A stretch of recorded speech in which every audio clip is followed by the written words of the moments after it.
Hi, I'm Melissa Williams-Murphy, and welcome to Class at Home with the iWRITE organization.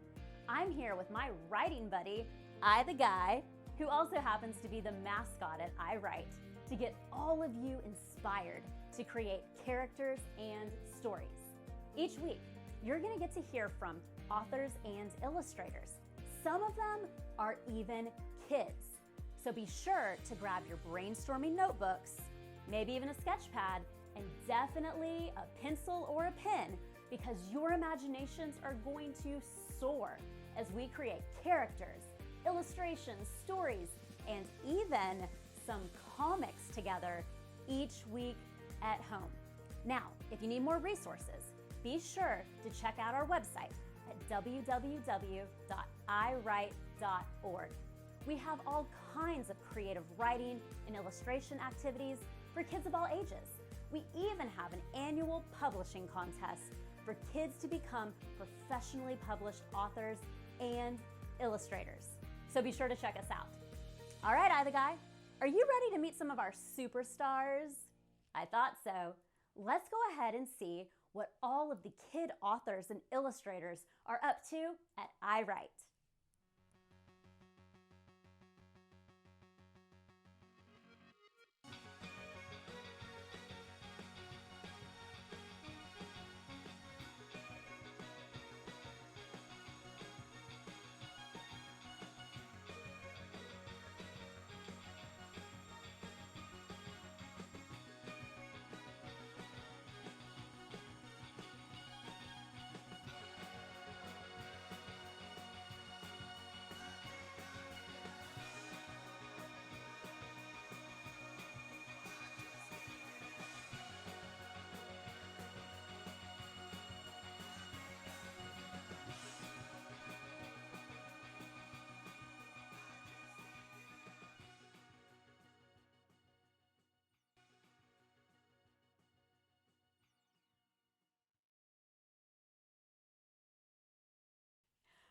The guy, we have so many fun things planned for today. Today is all about Texas history and the American West, which means we get to explore settings, my favorite. Today's guest author is also the illustrator of a very special book.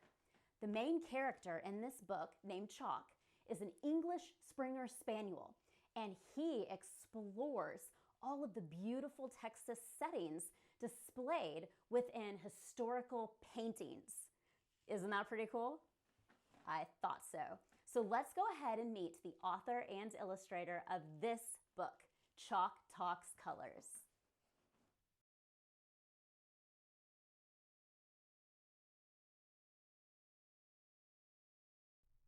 Hi, I'm going to read to you from Chalk Talks Colors, written and illustrated by Allison Gregory Jones. That's me.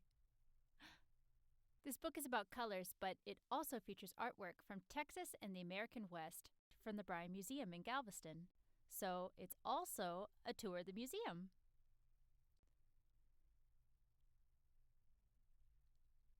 Let's talk colors. This is Chalk. He likes art and history best, especially that of the American West. Within these scenes, every color can be found.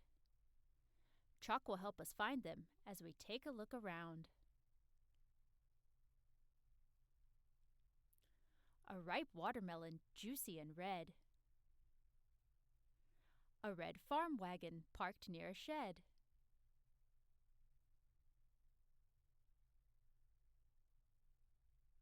Yellow blooms on a prickly pear.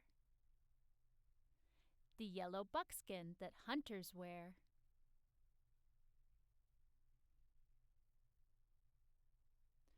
A long country road through green prairie grass. 2 green trees in a dry mountain pass.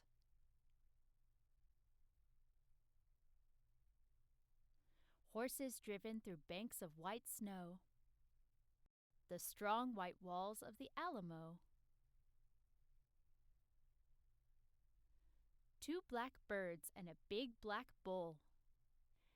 Stephen F. Austin's Black Coat of Wool.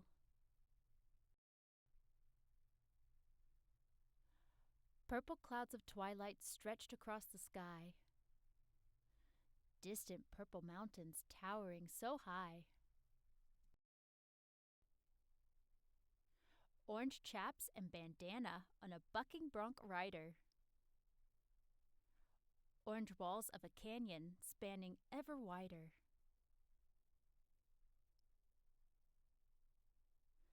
A brown shoreline and a little brown hound. Rolling plains where brown bison are found.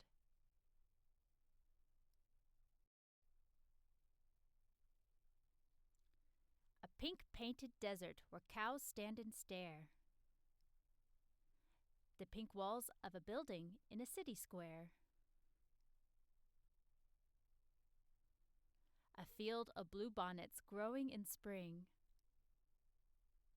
And more bluebonnets. It's a Texas thing. We've seen so many colors, and here we see the same. Now it's your turn. How many can you name? The end. Chalk's actually a real-life dog that visits the museum. Want to see a picture of him? Isn't he handsome? Thanks for listening. Thank you, Allison, for sharing so many beautiful settings across Texas with us. You know, each one of those paintings held a story of its own. Speaking of settings, you know what, the guy? Nice hat. I was thinking that maybe the kids at home would enjoy exploring Texas with us. I think that would be fun. Does everybody at home have their pencil? You have yours, I have mine. Let's brainstorm. All right, let's talk about the setting.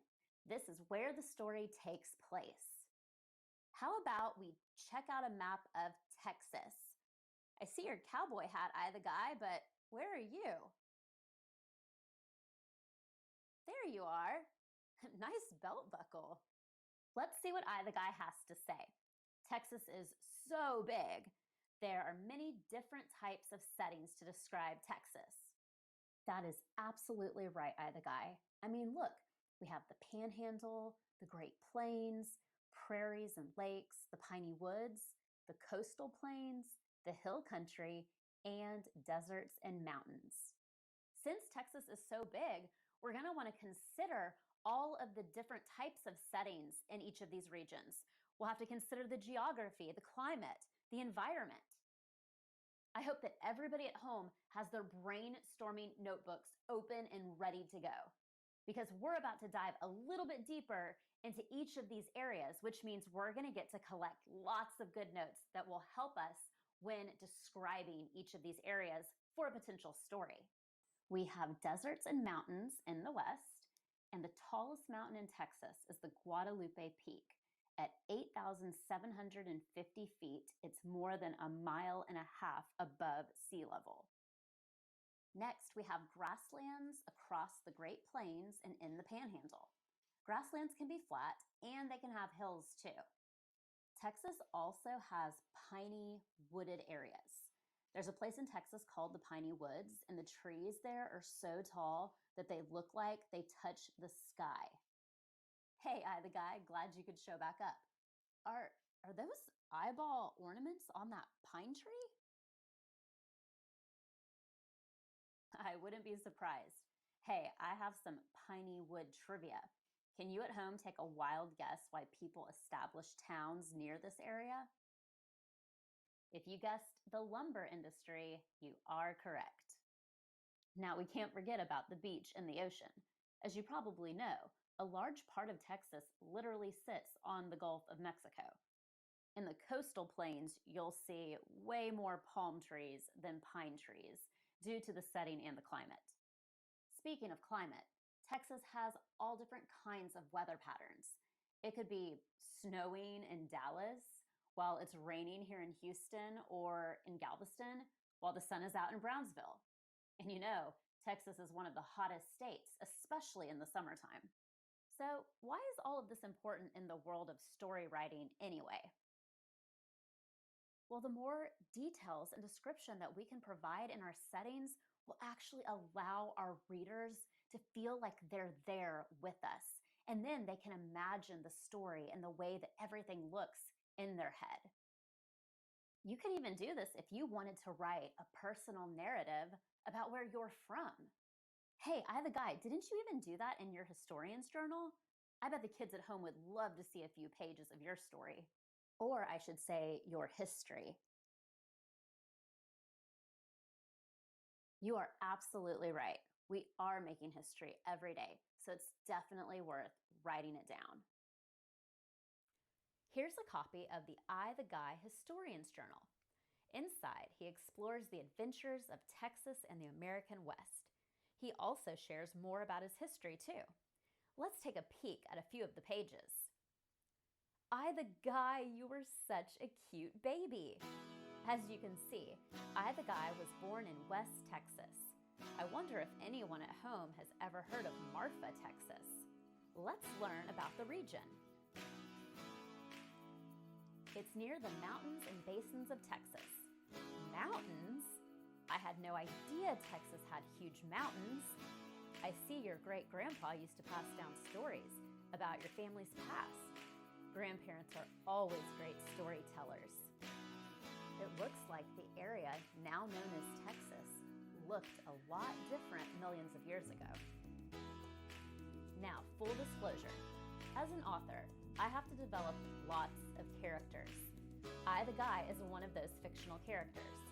This is an example of writing fiction while still using some real-life inspiration related to the setting.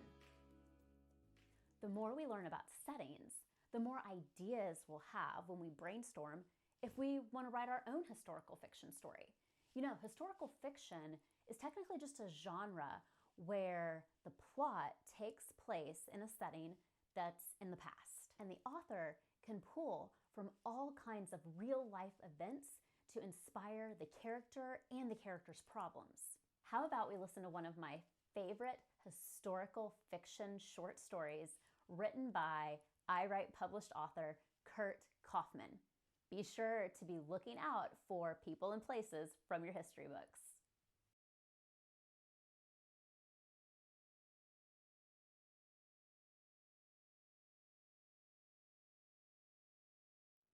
Hi, my name's Kurt Kaufman and I'm 18 years old. I'm in Sugar Land, Texas today, and I'm going to be reading you the story I wrote when I was in the 5th grade called The Life of Jake in this short story book.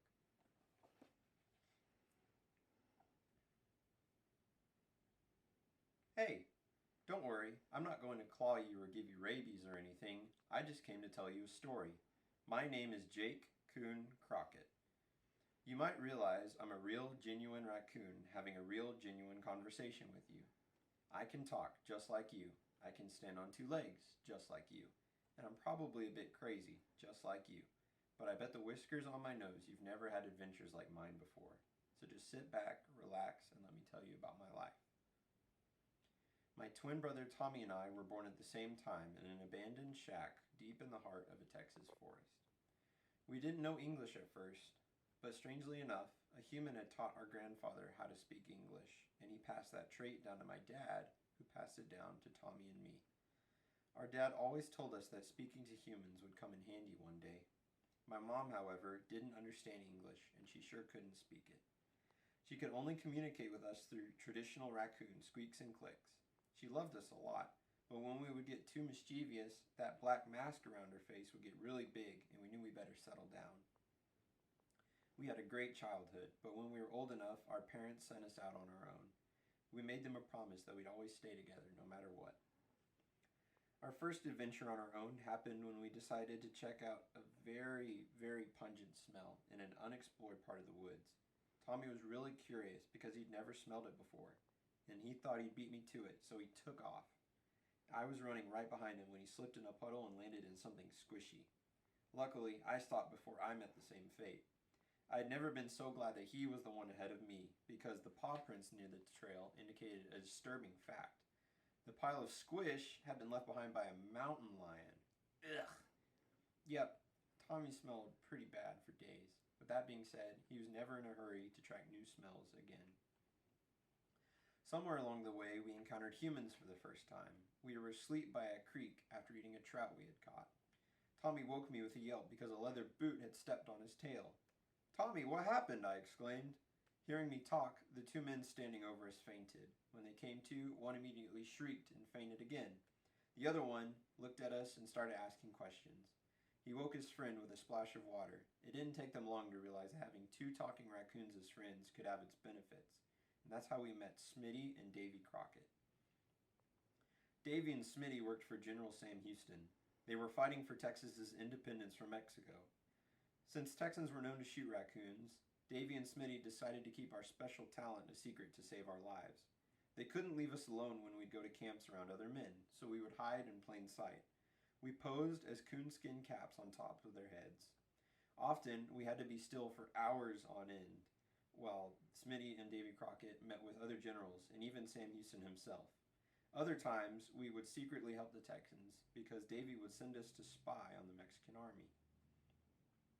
One time, after we had been spying in a Mexican camp, we were sneaking out of their territory when a Mexican sergeant shouted in Spanish, "Stop, stop!" We froze.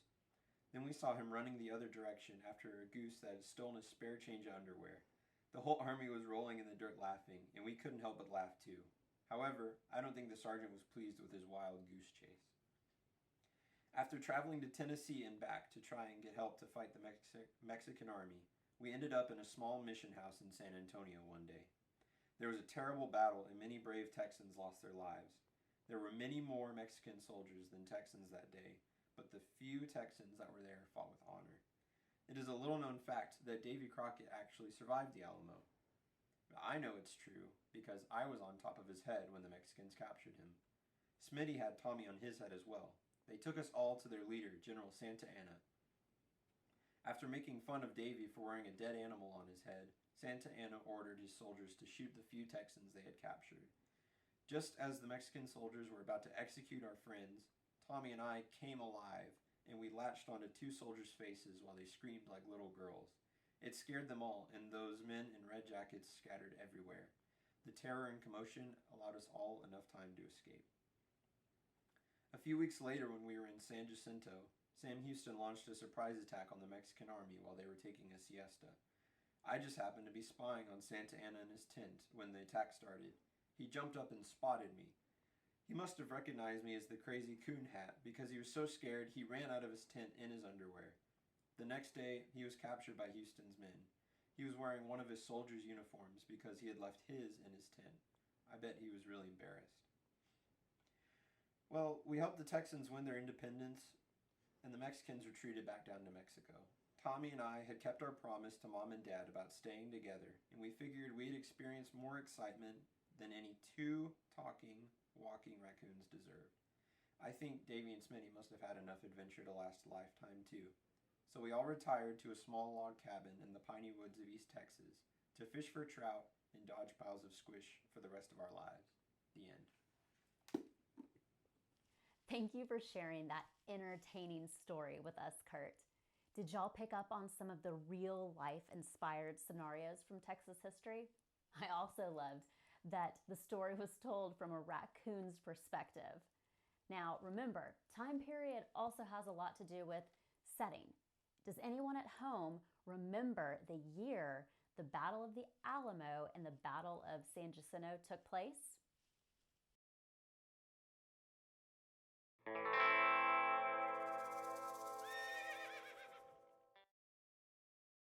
All good things to take note in your brainstorming notebook.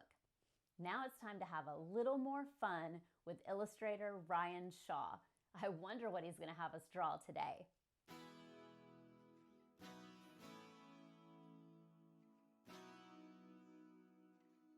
Hello, Illustrator Ryan Shaw here, and today we are going to draw my favorite character, I the Guy.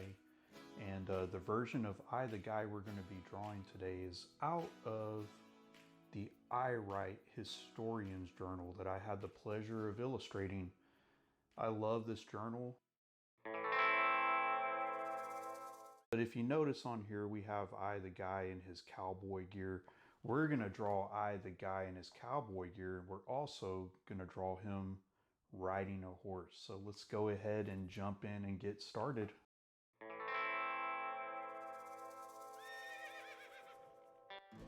Alright, so let's get started now that you have your paper and your pencil ready to go. If you look, I did a circle shape and then a bigger circle underneath that, and then to the right side another big circle. So 3 circle shapes. I'm also adding lines connecting the neck and the body, and then we're going down from the back circle to make the back legs. I kind of go in a weird order when I draw. There's no correct order to go in. That's the cool thing about art, is you can make it your own. You just learn techniques, to improve your skills. So I'm just kind of sketching in the legs here, and you might need to look at reference material just to get horse legs down and the bodies. It's good to look at pictures of animals. I've drawn so many horses off and on throughout the years that I can draw a cartoon horse with my eyes closed just about. But we're going to have I the guy riding his favorite horse. And if you look, I'm just kind of adding the details now. I added the face and the mouth and the nose. And then right here I'm using a template to shape I the guy's head in a perfect circle. And then I'm using the straight edges for his body. And while I'm doing this, I'm still doing everything super light because we're going to erase a lot of these lines. And a lot of these lines are just stray lines that it's kind of like sculpting, you're just kind of take out what you don't need and you just model it up into your final shape. And then if you look, I'm adding the details for his clothes, his vest, his belt line. Also going in here and adding the saddle blanket and then the saddle that's underneath them. Remember, super light, don't press hard. That way you can erase what you don't need later. And it comes right off the page. See, there's his boot. Now I'm having the reins into his hands. Adding the hat. See, there you go. I can erase any of the original sketch lines I don't need. And it comes right off the page. Now this is the part where we just darken them all up and get them ready to go. You can use a pen to do this as well. It's pretty cool. And you just erase any pencil lines that are stray. After the ink dries, it's a cool technique. And there you go, adding the hair details. I the guy's so cool, isn't he? And that's what I love about this character, is that he's just so versatile. He has so many different adventures he gets into. And he also helps us write better stories. Another cool thing you can do once you lay down your detail lines is that you can color this character. And you could also add a cool background, maybe a desert or some canyons. And as I mentioned before, we're just pressing harder now that we have all our sketchy lines put down. And once you get those final dark lines in and the details added, it just comes together so nicely. And then I'm adding the hair detail in the back here, just dark lines all around. And this guy's just about good to go here. Good job once again. And I hope you enjoyed this week's lesson. I had a lot of fun. And remember to stay safe and stay creative. And I look forward to drawing with you all next week.